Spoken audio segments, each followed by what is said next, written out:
Okay. That's great. Is it ready? Is it on? Turn it on? Oh, did you? It is now. Perfect. Shall we? Yeah.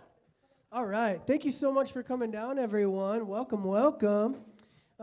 We have a little bit of a unique framework and format this morning, but this time is typically for kind of the Stump the Pastors, but we've got special guest John Hodler here, council member, gifted constitutionalist extraordinaire. He's ready to kind of walk through all of the proposed changes and updates, review this for you, so that we're ready for the annual meeting on November 17th, which is coming up. So really grateful for your presence, your participation. It's time to stump John Hodler, everyone. Woo! Is it off? Yeah, you're good. They can work simultaneously. Okay. I'll take this. I have a question for Pastor Peter. No. To start off with, That's a Jesus thing to do, is when he gets asked a question, he asks somebody else a question, right? That's a totally... Yeah, Delzy.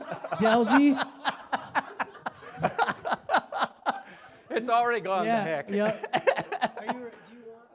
No, seriously, I have a question for you. Let's do it. Let's go. I'm a historian, and I like to read history, and a lot of the history I read reference special guest at the hangman.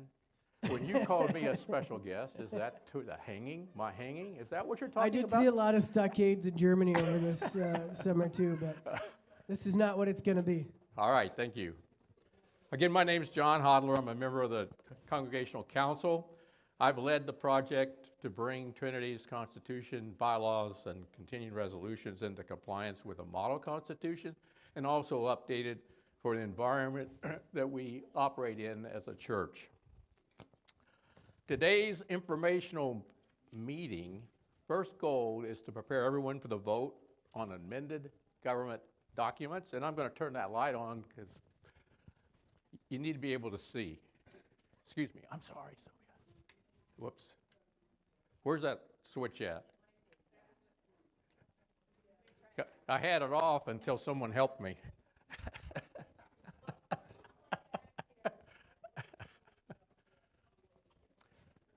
Anyway, our primary goal is prepare everyone.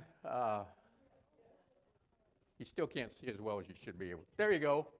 Great. As long as we can see you, John. Okay, that's not the objective here. It's to prepare everyone to vote on the amended governance documents, and ultimately, to get everyone excited about reading and studying these documents to become experts on how the governments of this church operates. Is that a fair goal? All right. Today's an informational meeting. So anticipation of a question from you, Clark, about, can I amend this thing today because I don't like this particular phrase? You can't do it. There's an extended timeline, procedure about development of the language, presenting language to different constituents in the congregation, and then voting on it. That process is outlined in both the Synod, the ELCA, and the Trinity Constitution. This process started 9 months ago. We've completed numerous iterations with the Synod because at the end of the process, the Synod does get to review the Constitution and make sure that it's not that it is in compliance with their governance approach. So we've gone through several iterations. They supplied us a paralegal by the name of Bruce Feld, who was extremely helpful both from his legal actions and also his experience in different congregations. So therefore, we do have some tentative approval from the Senate depending on the congregational vote. Today's agenda, we're going to talk about the Senate and the ELCA's model constitution, both mandated and recommended language, the government document's purpose and depiction, amendment examples, and then the governance document's approval process at the annual meeting. The model constitution that we are using is the one that was accepted as a church-wide assembly in 2022. Just as reference, our constitution was last updated in 2016. Within this model constitution, there are sections marked by an asterisk. These are mandated. Thou shalt not change this language. Sections not marked by the asterisk, obviously, are only recommended provisions, which the church, local church, in this case Trinity, can change and adapt as they need to for the operation of the church. And then again, reminder that the paralegal guidance on non-mandated language was extremely helpful, and some of the changes that we will look at as examples will show his expertise. Now, the government documents, purpose, and identification. Thought we'd start off here because I think it would be helpful for us all to be on the same page about what each of these three governance documents purpose. We have three components: the Constitution, bylaws, and continuing resolutions. From a practical standpoint, the Constitution established the basic structure for the operation of the congregation. For example, in the Constitution that you're all very familiar with, you remember there are now he's very familiar with it. There are provisions that govern how the relationship between the local church, the synod, the church-wide are established, the duties of the council, the expectations of ministers, and the responsibilities and duties of the congregation are also outlined in the Constitution. Bylaws, they spell out and drill down into how to implement a particular Constitution provision, and then continuing resolutions are more of the fine-tuning of how they are implemented. Stability, meaning how often should they be revised. Constitution provisions, not very often.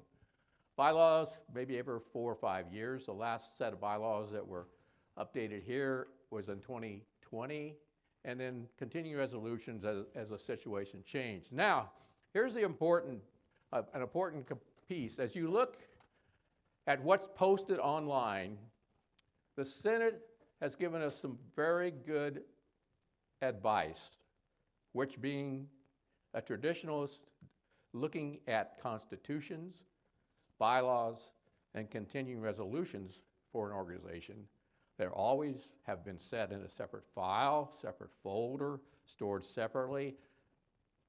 But the Senate has strongly recommended, almost a thou shalt do this, is combine the three into one document so that they are easily accessible.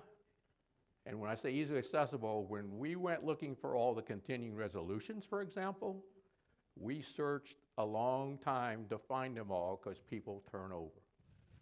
So within the Constitution, combined Constitution, bylaws, and continuing resolutions, there's a distinct numbering scheme that the Senate has put together. A constitutional section will have the bold print, 2 digits. If it's mandatory, it'll have the asterisk. If it's not mandatory, the asterisk will be gone. The bylaws, a different font, and 3 sets of numbers. And then the continuing resolution is again 3 sets of numbers, a different font, and then a letter A followed by a number. And in this case, you can see how they combine down, build on the Constitution provision. So let me give you an example of, I need my glasses. All right. Question. This is a Constitution provision. Is it mandatory or not? No. Because? No answer. Fantastic. So basically, this says that committees and duties and responsibilities will be developed. The bylaw. It's, in this case, this bylaw appoints a finance committee. And then drilling down further, a continuing resolution is developed, which details the responsibilities of that finance committee. In this case, when do you see it was adopted? August 19th, 2024. What happened is we pulled up the old one. It was not complete, so the finance committee went to work. updated the information, and as we see later, continuing resolutions can be approved by a 2/3 vote of the church council. So that was why that was adopted in August 19, 2024. Does that make sense how it flows? Here's an example again of what the benefits we realized by combining these three governance documents into one combined document. As you can see here, you can see these are just bylaws here. The initial bylaw talks about voting. But what we found as we pulled up and found all the bylaws, in 2020, the intent very well intended and it solved a problem. Remember COVID? Nobody could get together. So some bylaws were created to allow remote voting and also absenteeism voting. They weren't numbered and it was hard to pull them in together. But when we pulled them into the Constitution, we found one, there was inconsistent language which conflicted. Two, one of the bylaws that we did not include in this actually said absentee ballot was permitted, which was a conflict with the Constitution. Now, why isn't absentee or proxy voting allowed? The church wants people to come together and have a dialogue, not via social media, etc. So by preventing proxy voting and absentee voting, people come together either on a telecom or a television or in person. That's why proxy and an absentee ballot is not permitted. Okay, here's another example. We already went through it, but that's just a recap of how that works, again, as a flow. Okay, so recap. Do you want to go through 100 plus or minus changes? No. Thank you. That's the right answer. They are all highlighted on the website, the link. You can go through every one of the changes, and then you also have a clean copy if you don't want to go through all of what I call the dirty copy. But here's some examples. A lot of the mandatory changes were removing the pronouns and instead inserting the name of the individual or individuals affected, which cleaned that up.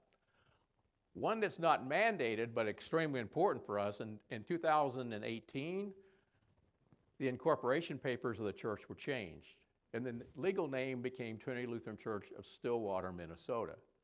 That's never been changed in the Constitution, so we really don't have established in the Constitution our legal name. So that was a change that has to happen. Here's one that you may or may not be aware of. In the current Constitution, it says the council has the authority to approve expenditures up to the amount of the resources on the balance sheet. What's that mean? So, I'll give you an example. If the balance sheet today, and I looked at one maybe 2 years ago, said the resources on the balance sheet were $8 million. Then I said, okay, wait a minute. Let's look at I want to be conservative here. Let's back it off to just depreciated resources, $3.5 million. Well, wait a minute, take a mortgage off of that, $2 million. If you go that very conservative route, given the current Constitution, the council can approve up to $1.5 million above revenue. We didn't think that was appropriate, but that's what it does today. So we changed that and capped it at $250,000. Dropped it down from as much as $9 million to $250,000 without congregational approval. Oh, this is without approval. Why wouldn't, Yes? why wouldn't it relate to the approved budget that the council has spending authority within the context of the congregational That's budget? it's said above approved. Right, but why would you have any authority above? Emergencies, line of credit. There's, let's say the roof blew So now you can spend $250,000 versus $9 million. above Yeah, the approved budget. versus $9 million.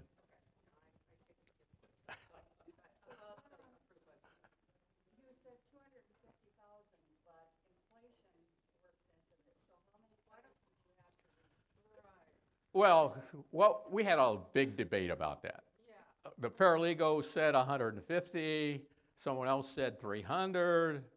We had to come up with a number. Now, you could still spend over 250, but the authority of the congregation is required. 250 gets you through that intermediate step when action has to be taken.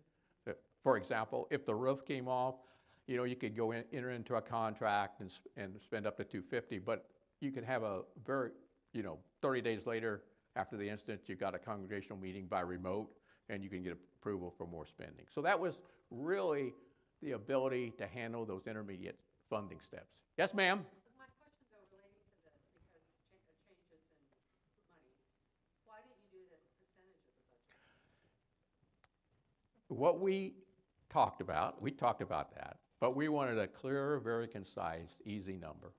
Now, but people can, that's 250. Transparency. Okay, so, I mean, I think 5% of the budget is pretty transparent, but I take your point. okay, different ideas, different approaches. What your approach is the same thing as limiting spending. We chose this approach because it was a flat number that no one could debate. Because, you could argue that the budget was also the capital expenditures and all that. All right, here's another one. Well, this is very simple. We clarified the language of the executive committee, who consists of the members, because the Constitution said everybody on the council was the executive committee, and as Clark knows, officers of or association of the executive committee, that doesn't prevent closed sessions. Everyone in the council participates in closed sessions. All right, here's another one that I'm sure everyone will be excited about. I picked ones that you would be interested in, okay? Okay. What, hang on, Claudia.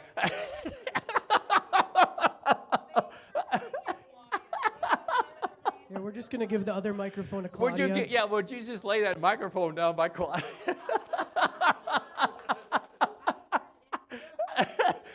Number one, Claudia, I really appreciate it because you have already accomplished the second goal of the meeting, which is enthusiastic and the current Constitution says whoever shows up is a quorum. All right? To the meeting.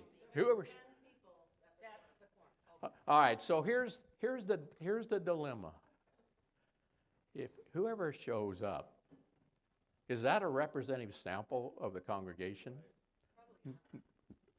Probably not, because you may have a set of folks that are very adamant about a change that does not agree with the majority of the congregation. 6 people show up, it becomes the policy. Yet you have a huge number of folks that don't agree. Again, having a number of people there ties back into the church objective of having folks in the same room or on the same remote talking about the issue, not doing it remotely. So we change it from 0 to 50. But we don't want to be in the position that I've been in my previous congregations where you're literally blocking the doors to get people to stay so you have a quorum in order to conduct the meeting. Yeah. So this is sort of we'll get more than that, but at least we know that's going to show up. It's really gross. I mean, we literally would have people standing in front of the door saying, we need you to stay so we can have this. So Claudia, do we have any more questions? All right, let's move on then to and we can come back to that if there are more questions about changes. Let's move on to the voting process. All right, remember May 5th, first vote on changing the number of people on the council that had voting rights, all right? That passed with 94%. As a reminder, it was adding the second called minister or pastor or deacon to the voting membership. And the bylaw drilled down saying that that would create a maximum of 8 voting members, but if there was no second called roster, then there would be 7 on the voting membership. That will be a vote at the annual meeting. 2/3 affirmative vote is required to pass it. And then at the first one, it was 94%. Let me keep going, because there's more. Mandatory constitution language, a majority vote. As this is explained to me by the Synod, mandatory language is what you're going to get. So this vote is really an affirmation that's saying, we understand, we've got it in our Constitution, everything's cool. That one vote, everybody's done with that? Yes, ma'am. How do we just define majority as a simple majority? Of those present and voting. So let's say you had 50 people there, 49 voted, you would have to have 25 to be the majority. Non-mandatory constitutional language approval. Majority vote to approve at this annual meeting. And at that point, you can implement those provisions as you go through and work on different issues as they arise. However, there's a second step to this non-mandatory language. It's called a ratification, and it can only occur at the next annual meeting. You can't have a special meeting 30 days later. You have to wait a year to ratify that first vote. What happened in the interim? You use that language. But now, don't ask me why, because I asked this question numerous times, why is this process in place? And my answer was, if anyone disagrees with your explanation, John, I will come talk to them personally about how it works.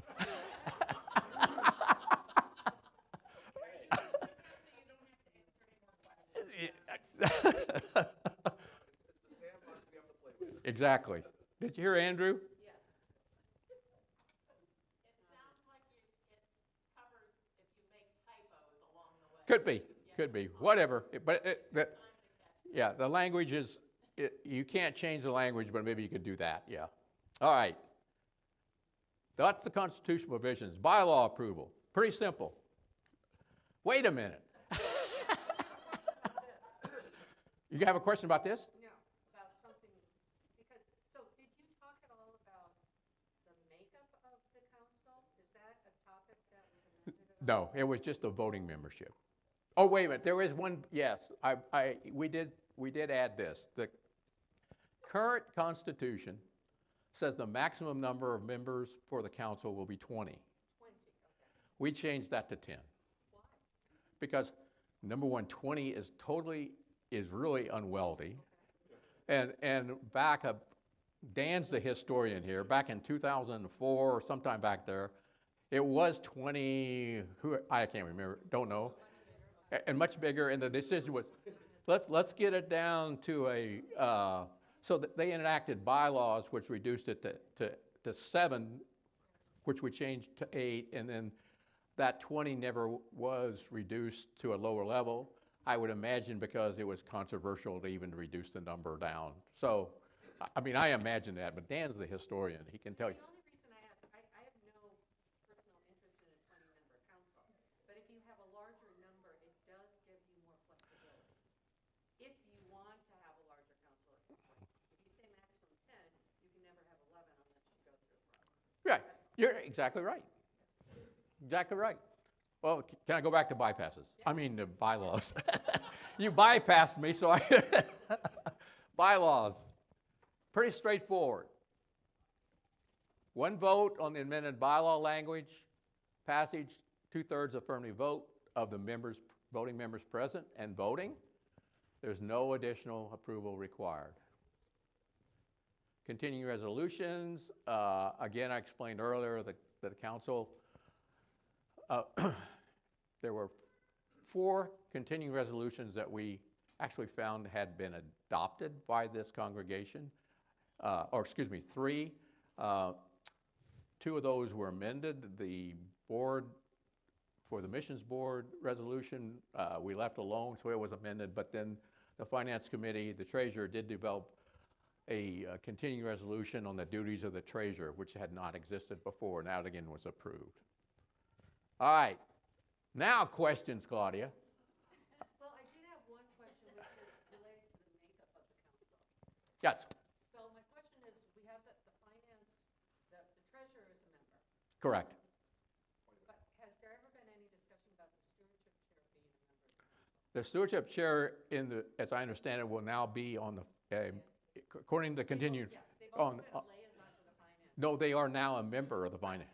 But have they ever been considered that that should be a member? They come and visit and give updates, and we talked about, Not to be a voting yeah. member, that's There's been no discussion, no. Any other questions? Yes, Chuck? Quorum, the minimum of 50, Yes, was that voting members or was that any? yes, that walks in? voting members. You can't have somebody from Florida come up unless they are a voting member, and a voting member again is who communes and contributes over the preceding year or this year. That's the definition of a voting member. And they have to be baptized and confirmed before that. Anything else? Great, I'm done. One last thing, I did give you a piece of takeaway papers that kind of recap some of the things we talked about, and importantly, the link is there. And again, Mary Lee sent that link out in the Friday newsletter. So I think she's going to send that out every week until the annual meeting. So you have plenty of access electronically to the accumulated changes and also the clean copy, because we were not going to print out 60 pages of material and mail it to everybody. It's electronic, and the Constitution says we can do it this way.